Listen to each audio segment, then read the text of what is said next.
Welcome. Today's talk is The Human Nature of Failure and Resiliency by VM.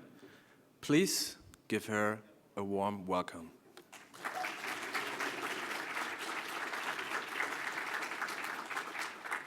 Hey, hi. Oh my gosh, the microphone is on. Hey everyone, I have a lot to cover, so we're just going to dive right in. Who am I? Why am I here? My name is VM Brasseur, but because we're all friends here, you can call me Vicky.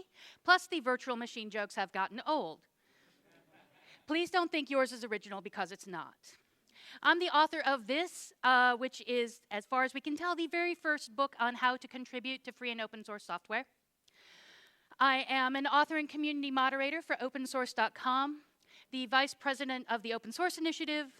I'm an open source policy and strategy freelancer, and I do training on how to do this sort of stuff right here. But before I did all of this, I used to lead software engineering departments, and while I was doing that, I started studying failure as a bit of a hobby. I did a lot of research into failure.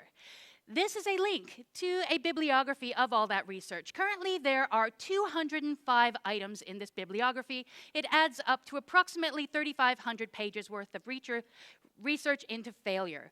Now, this talk is going to take all of that and give you the greatest hits. The things that are common across all those 3,500 pages of research into failure, I'm going to give it to you today in approximately 40 minutes.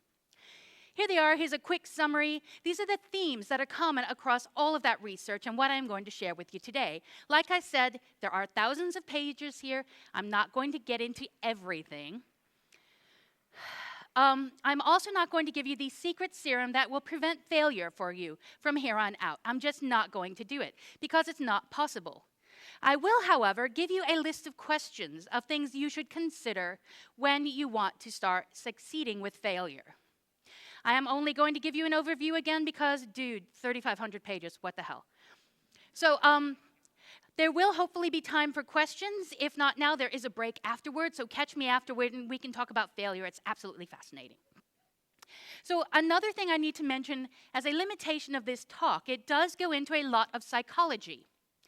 And what I have found is most of the research, almost all of the research, is done in a Western mindset, using Western psychology on Western individuals. And unrelated recent studies have shown that a lot of these psychological concepts that we in Western cultures believe are solid truths don't actually hold true as well for Eastern, Asian, African cultures. So just be aware there is a bias here for Western minds. And finally, do save questions for the end, which is something I really don't have to say at PyCon, but I include this slide anyway. So, let's get into those common themes, and we're going to start with complexity. The world is complex. This shouldn't come as a surprise to anyone. People are complex. Hell, the complexity hiding in something as simple as chocolate chip cookies is really quite mind-blowing.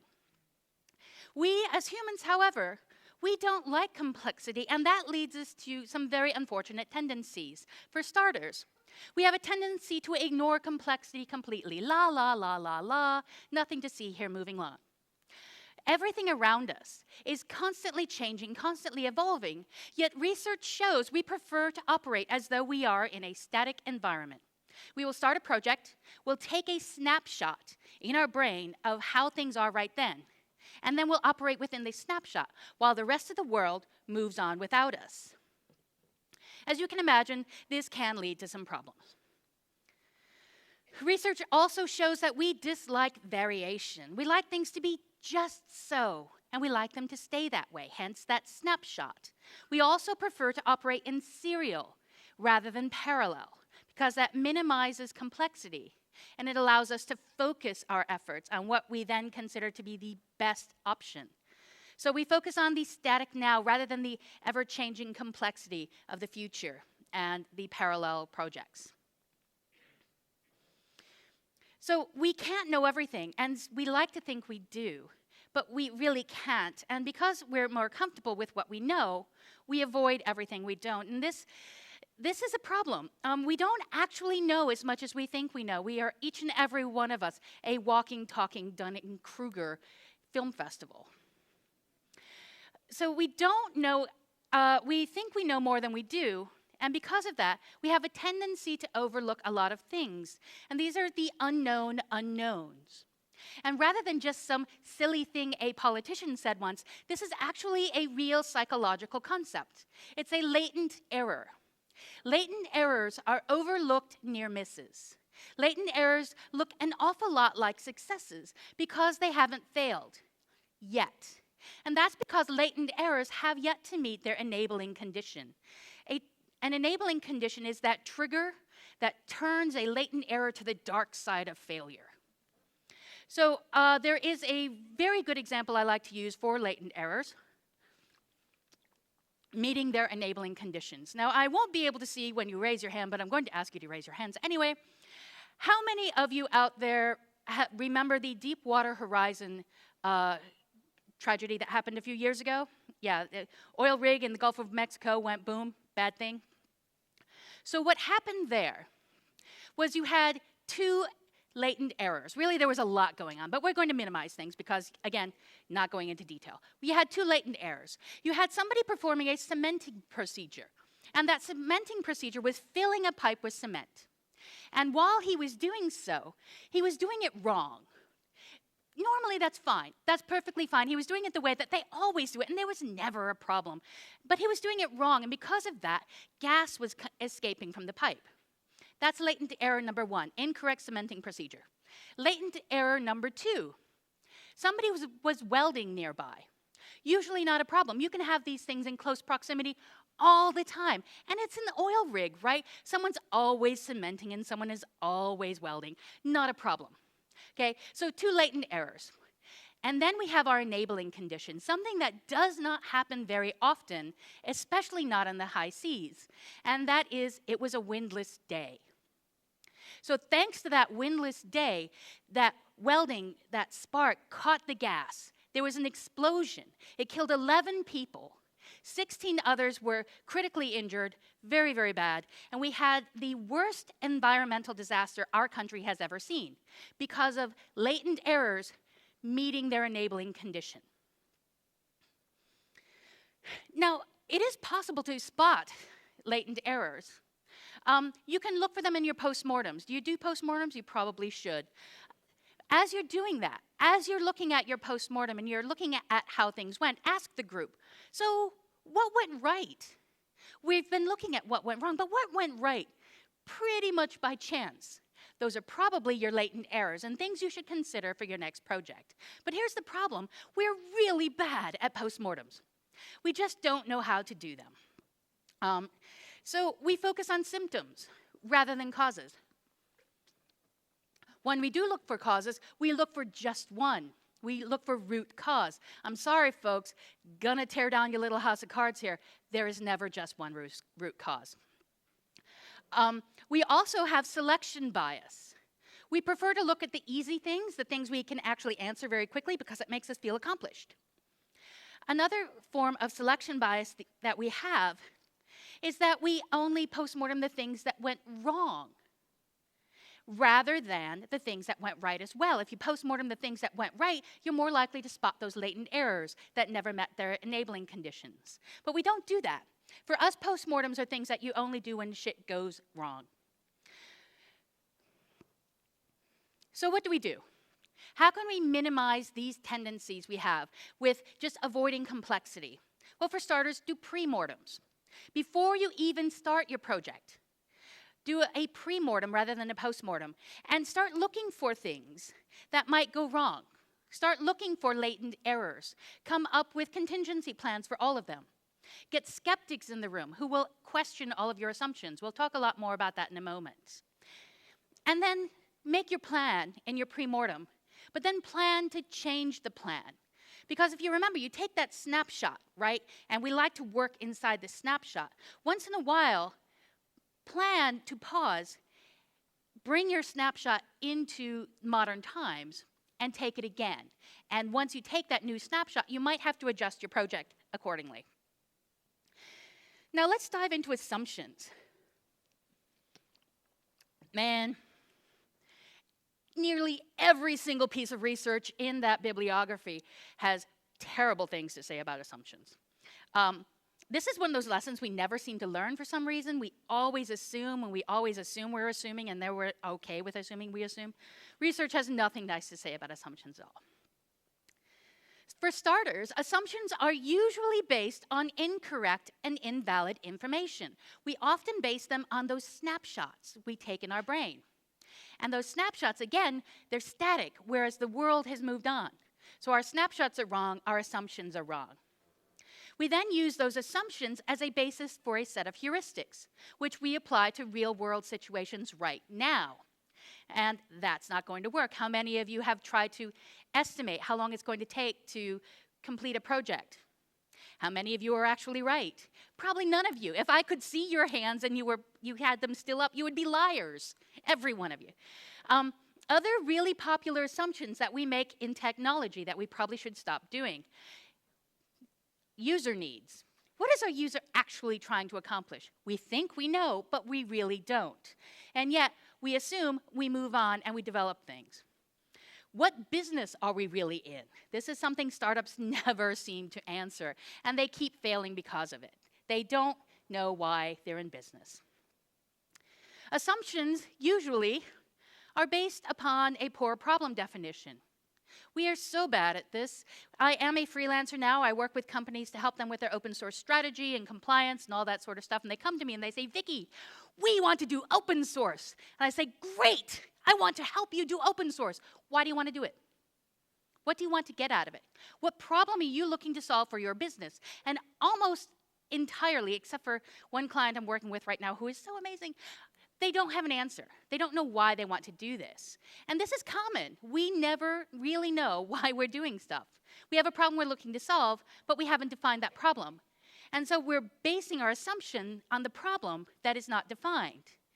And so if we haven't defined our problem and we're basing our assumptions on an undefined problem, we're basing our solutions on an undefined problem. And we're naturally going to fail because we're doing the wrong thing. It is absolutely impossible in technology to fail fast if you don't define success.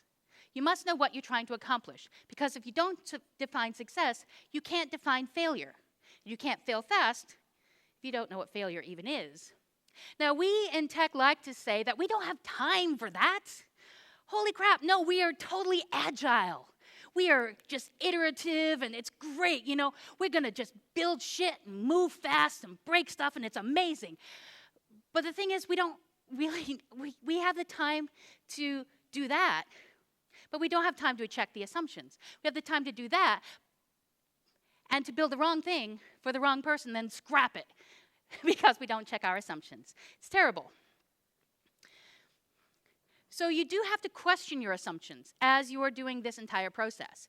Always question them, and that's because psychologists have found over and over again that unquestioned assumptions become facts in the minds of the hearers. We have all seen this in play. When you're sitting there in a meeting and the person at the top of the desk, at the top of the table there says, so, how long is it going to take to do this? Someone else at the table raises their hand and they say, we assume this will take 2 weeks, but we need to confirm. Research shows that for almost everyone in that room, especially the person at the head of the table, they don't hear anything after 2 weeks. It's just a psychological thing. We don't hear, and we need to confirm. So this is really common in all cultures, across all industries, but we in technology seem to get bitten by it a lot. So, assumptions, they're horrible, they're terrible, they are in fact the root of all evil. They're not. The next one is actually the root of all evil. What do we do to minimize the impact? Well, please define your problem. Please, not only define your problem, but communicate the definition of the problem, because otherwise you will be sitting in that room with all those people, and you'll ask them, what are we trying to accomplish? If each and every person in that room does not have the exact same answer, then you still have assumptions that you need to fix, and communication that you need to fix as well. Do pre-mortems. List and verify not only those latent errors, don't just look for those, but explicitly call out every single assumption that you are making. Be very obvious about it. It's great to have assumptions. They're shortcuts. They allow us to move more quickly. But be aware of your assumptions. And once you have those, write them down. And you need to do this because you later need to go back and revisit them throughout the process. Just check in every once in a while on those assumptions because, again, you're working in your snapshot. You need to update your snapshot to the now. And when you're updating your snapshot to the now, also go through all of your assumptions because some of them might no longer be assumptions. Now you might have knowledge rather than an assumption, but you're not going to know that if you don't verify. And this actually is the root of all evil. Businesses, clubs, projects, any group of human beings. Every piece of research shows that human beings are the primary cause of failure. Surprising, huh? But we can't exactly get rid of them. I highly recommend you do not get rid of human beings. So that is not the solution here. We are kind of a problematic species. We are fairly arrogant as the top of the food chain, we like to think. Ellen Langer is a psychologist at Harvard. She was the first person to publish a paper on this. It's called Illusion of Control.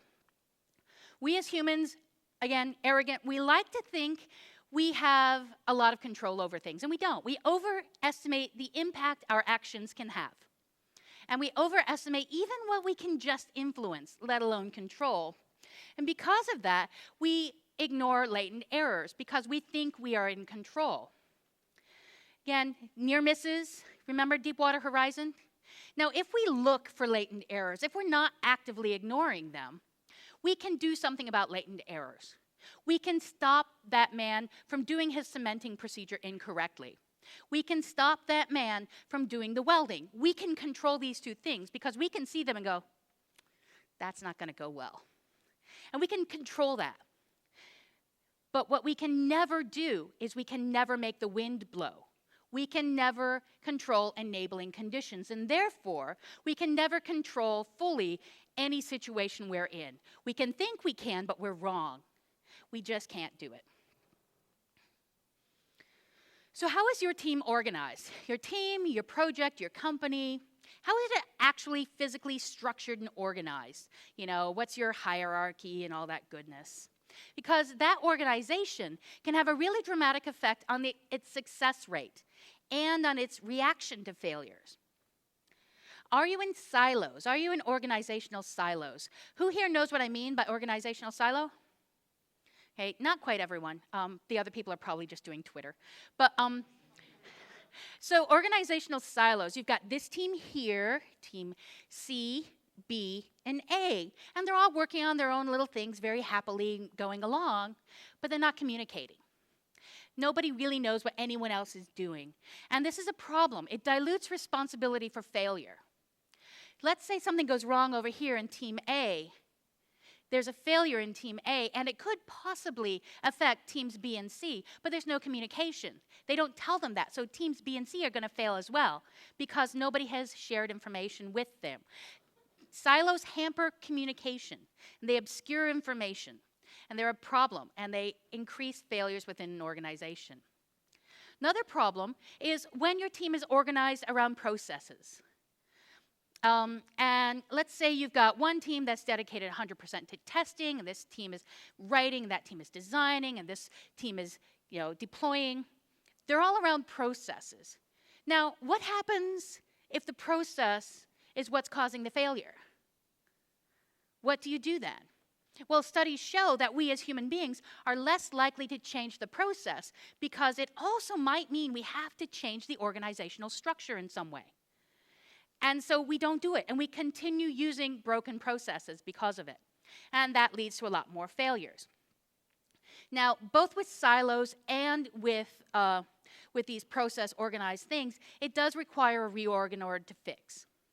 Unfortunately, and we probably all know, reorgs are never fun. But it will help reduce failures if you have multidisciplinary teams, because you get a lot more communication across teams if you have people who cross procedural boundaries within a team.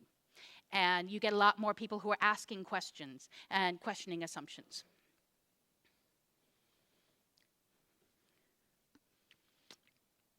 So regardless of the structure of your team, your group, your project, whatever it is, regardless of their structure, How does it react when something fails? Does it punish people for failures? It's pretty common for people to be punished for failures. If that happens, it's actually a bigger problem than the failure itself because it increases the impact of the failure. That's because if people are afraid of being punished for failure, they stop reporting failures.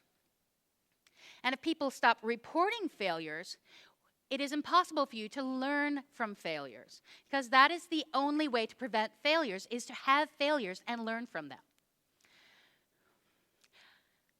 Unshared failures are just the experience of an individual, and that's it. And I can stand right here on this kind of squeaky podium thing. I can stand right here and I can gain experience. It just happens to me. Now, if I want to learn from that experience, it takes an extra step. That's an activity. That's something I have to manually do. The experience comes at me for free whether I like it or not. It's my choice whether I learn from it. And for failure, it's the same thing. We can't learn from failures if we don't share them. If you don't have the information to share.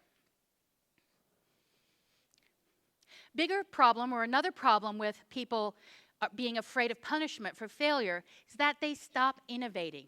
They stop trying new things. And I'm not just talking like that Silicon Valley disrupting sort of innovation. I'm not talking about that. I'm talking about the kind of innovation that actually matters. The innovation of streamlining a workflow. The innovation of trying a new library. Just small, everyday innovations that add up to a great deal of improvement in your life. We stop doing it because we're afraid we're going to get punished should it fail. So that's a big problem. I've had people say, don't worry, we don't have that problem. I never hear about failures at all. Really? Did you just hear what I said, people? Oh, yeah, if you're not hearing about it, doesn't mean it's not happening. It just means they're hidden. And that's worse than not having failures at all. Another common problem with humans, and also, might I add, my favorite cognitive bias. I do, as a matter of fact, have a favorite cognitive bias. Normalization of deviance. Diane Vaughan is an American sociologist. She studied the Space Shuttle Challenger explosion, and she is the first person to write about the normalization of deviance. Yay, Diane. So normalization, getting difficult to speak up here. Normalization of deviance is when you have a latent error lying right there in the open. And rather than picking it up and putting it away, you just step over it. You just avoid it. You know, you just completely ignore, there is no latent error there. Right? This is a big problem. An example I like to give of normalized deviance is when, let's say you're a new programmer at a company. You're tailing log files as one is wont to do, and you're looking at log files, and this error keeps popping up, and you're like, holy shit, what is this error? OMG, and you run to the senior developer, and you're like, hey, what's this error? And they say, don't worry, happens all the time. We just ignore it. As somebody who used to run software engineering departments, I'm going to tell you to get that shit out of the log because it's noise that's blocking my signal. So, okay, that's problem number one. But if it's an actual legitimate problem, if that error in your log is legit, then I'm sorry, you are one race condition away from catastrophe. That's a latent error that you are ignoring. You have normalized that deviance. So normalization of deviance, we do it all the time. We are very familiar with pressure and stress in technology. We have this unfortunate tendency across all of humanity, but particularly in technology, also medical. We do a lot of this. We push ourselves too hard. We try doing too much in too little time, usually for no good purpose at all. And this leads to a lot of problems. And the obvious problems are fatigue-driven errors. Read the studies in the bibliography about the impact of this on your healthcare, and you will, this is real. This is a big problem. But it also is a problem because when we're fatigued, when we're tired, when we're stressed out, we have a tendency, research shows, to rely more on untested assumptions. We will make wild-ass guesses and run with them. And that's perfectly fine. We think it's cool. It's okay. I'm totally stressed. I've got shit to do. I've just got to move on. But it's a problem, and it leads to a lot more failures. So, remember when I mentioned that we like to focus on just that one thing? We're working in serial rather than parallel, right? We also have a really hard time not seeing that one thing through to the end, which is a big problem if we haven't bothered to define what the end is, frankly. So we're just going to keep on going. We're never going to stop because we don't know what done looks like. And that's a big problem, obviously. But then we will have the sunk cost fallacy, where people are like, oh, we've taken so much time and put in so much effort, we should just see it through, right? Okay, maybe, but usually that's not the case. We also have a problem with killing things before they fail when we've got project champions. Those people who are in the group and they've got this reality distortion field, you know? And they're just waving the flag, we can do it, we can do it. And they just get this groupthink of everyone involved in the project who they get this deeply, deeply held belief that, yeah, we can do it. Yeah, we can succeed, even when all evidence is to the contrary. People have blind faith that, yes, we can do this when there's no proof that they actually can. And so what you end up with is this shambling zombie project that never dies.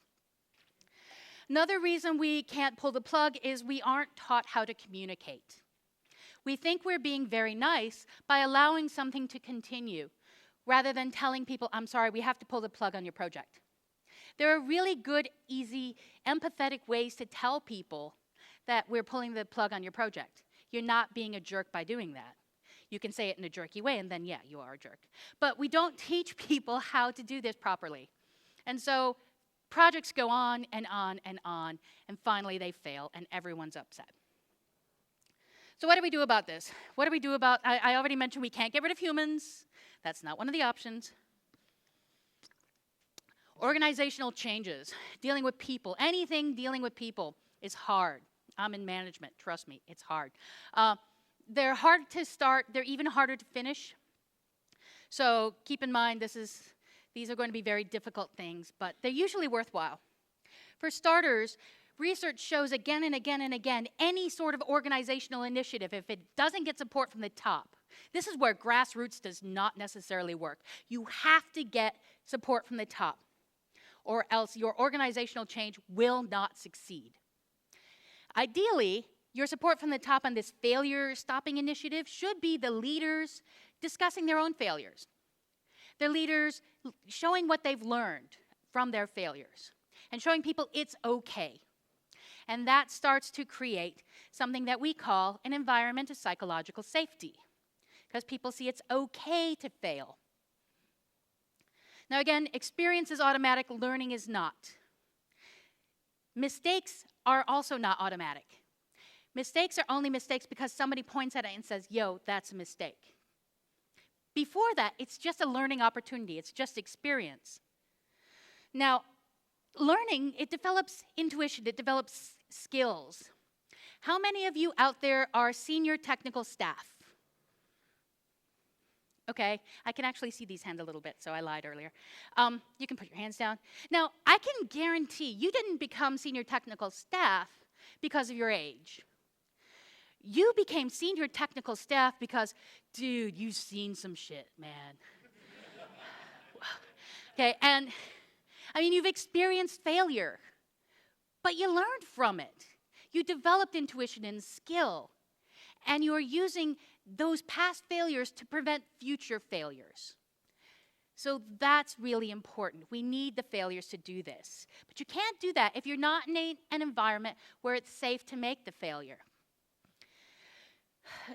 Studies finally are coming out all about psychological safety, and you can find them in the bibliography. And we are showing that psychologically safe teams are the ones that the most productive, they are the most innovative, they are the most cost effective. So aside from taking care of your team being just the right thing to do in a humane way, if that's not good enough for you, oh honey, please, it is so good for your bottom line. So there's lots of good reasons to create psychologically safe teams. So as you're doing your pre-mortems, your post-mortems, as you're having all these discussions around your project, bring in outside people. And not just outside from other teams, other development teams, but I'm talking, bring in customer service, bring in users, bring in marketing and finance, bring in people who don't think the same way you do. And have them in your pre-mortem, have them in your post-mortem. They're going to ask a lot of really interesting questions about things that you have been ignoring and glossing over. These are project skeptics. These are truth seekers, and they are really valuable. They help surface a lot of things that you otherwise wouldn't see and are latent errors or failures waiting to happen. You can also make your projects just more survivable. Just if you're going to try stuff, make it easier to try stuff. First of all, the easiest project to survive is one you don't even start. So ask yourself, do we really need to do this? Do we really need to reinvent the wheel again? Or can't we just use a library that someone else has used? Right? So don't start them at all. As manager, I like this one. Build in checkpoints and milestones into every project. And if you do funding for a project, if you're in a big corporation that does that sort of funding thing, then only fund to a checkpoint. Otherwise, just make this checkpoint a place where everyone in the entire organization knows this is a go, no-go situation. If you're not actually moving us towards our goal at that checkpoint, we will probably cancel you. But that's okay. And make sure everyone knows that's okay. It's not a sign that you have failed in any way. Just means we're going to move on to something else. It's fine. And if you do have something that is potentially not very survivable, if you have a project that is going to be a little more complicated or involved, spin it off, get it away. If you have a project that's going to explode, honey, get it away from the things that might be hit by the shrapnel. Because otherwise, you're going to have ripple effects from that potential failure, should it actually fail. All right, so let's talk about some ways that you can work with failure. Experiments are controlled failure, and they are amazing. We literally, as human beings, would not be here without failure, and that's because of evolution. In life forms, as in all other things, no change is possible without some failure. Evolution itself is just a constant series of works-for-now solutions. And maybe in 1,000 years, we'll have a better works-for-now solution. It's just constant series of these. So your experimentation should also be similarly continuous if you want your business and your project to evolve. As you're doing your experiments, you have something in mind. We're testing for this. We want it to look like this, and this is your success, right? Redefine that success. Don't have your success for your experiment be, we got the outcome that we were hoping for. Have success for your experiment mean, oh, we learned something really good that we can use for future experiments. So seek the truth first and traditional success second. Now, experiments can be very risky. Remember the shrapnel, right? But that doesn't mean they all have to be risky. Think of experiments like your financial portfolio. Balance them with high risk and low risk, because otherwise you're going to put your company, your team, your project, all these things at jeopardy if everything is high risk. Also like investing. Do it for the long term, right? You don't just do that day trading and assume you're going to make millions of dollars, because that's not the way trading works. If you invest in the long term with your experiments, you are experimenting multiple times. You're not just trying once, having it not get the outcome you want, and then walking away. Done, we tried it. It's not going to work. Because that's not the way you can have successful experiments. The nature of successful experiments, we do like to say fail fast. Most of us don't really know what that entails, but it does start with making things small and survivable. Again, I talked about survivable with that nice little shrapnel metaphor. But if we keep experiments small, not only are they quicker to iterate upon, but it also means that the outcomes are very, very closely situated to the actions, which means we can more easily determine cause and effect. when you go into an experiment, assume they're going to fail. I just said assume. I'm sorry. We're not supposed to assume anything. I will acknowledge that we are assuming here, and I will confirm it later. But expect that some of them will fail. Because if you don't, then you're going to be very disappointed with your experiments. And do have explicit success and failure criteria. Know what you're looking for. And if you don't know that, you can't know when you're not hitting that mark. You can't know what failure looks like. And to make everybody, again, more psychologically safe, have an exit strategy. One of the things that research finds is that people are unwilling to say that their experiment failed because they don't know what's going to happen to them personally at the end. Well, my project failed, so what? Am I going to get canned? You can come up with an exit strategy for these things. You can make people feel more secure. They know what's going to happen to them at the end, and it's not bad. But if you don't have an exit strategy, people will be uncomfortable. Okay, so introspection, which is really not a great title for this slide, but we're going to work with it. You, each and every one of you beautiful individuals in this hall, you want to get better from failure. You want to learn from it. The best way to do that is to actively start inspecting your failure environment. So what sort of questions should you be asking? What are you trying to accomplish? If you can't answer that, and if everyone in your team, in your project, can't answer that the same way, you might have a problem. Step number 1, make sure you know what you're doing. What's your user trying to accomplish? If you're doing this for yourself, whatever your project is, that's one thing, but if you're doing it for some external entity or person, make sure you don't assume you know the answer to this question. What are those assumptions? List them out, be very explicit about it, because you want to check in on them to make sure they still hold true or not true, or you still need more information. Have you looked for latent errors? Probably not, because most people don't. What does failure look like? Most people, if you think of this at all, you think of it in the success case. But it's not always obvious. It's not simply black and white, that failure is the opposite of what you had defined as success. So be very explicit what failure looks like. And then be very clear with people what's going to happen should their experiment fail.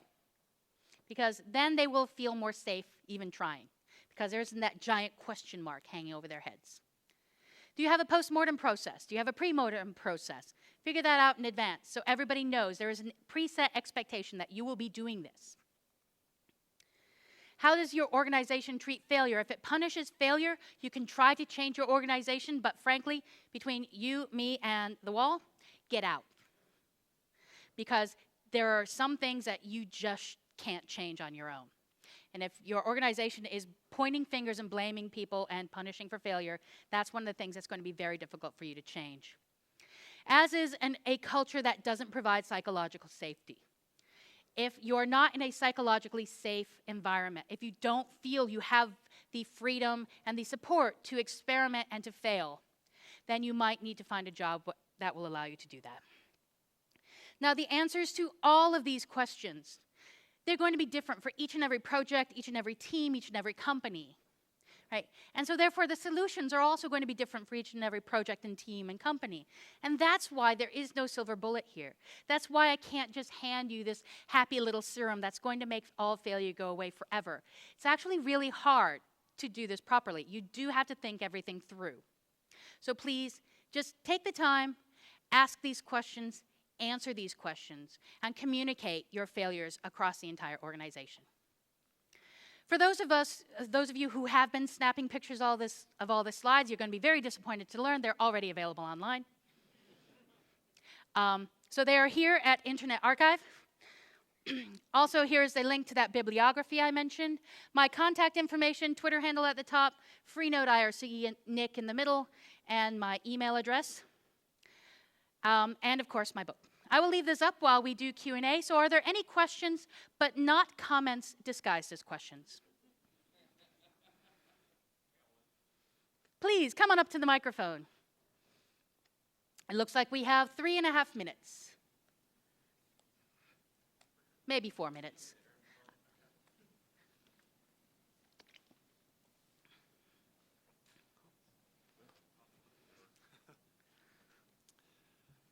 Thank you for the talk. Thank you. You're welcome, or oops. I'm Failure, curious, live demo. a lot of these complexity analyses are always concerning about what happens when things go wrong with complexity.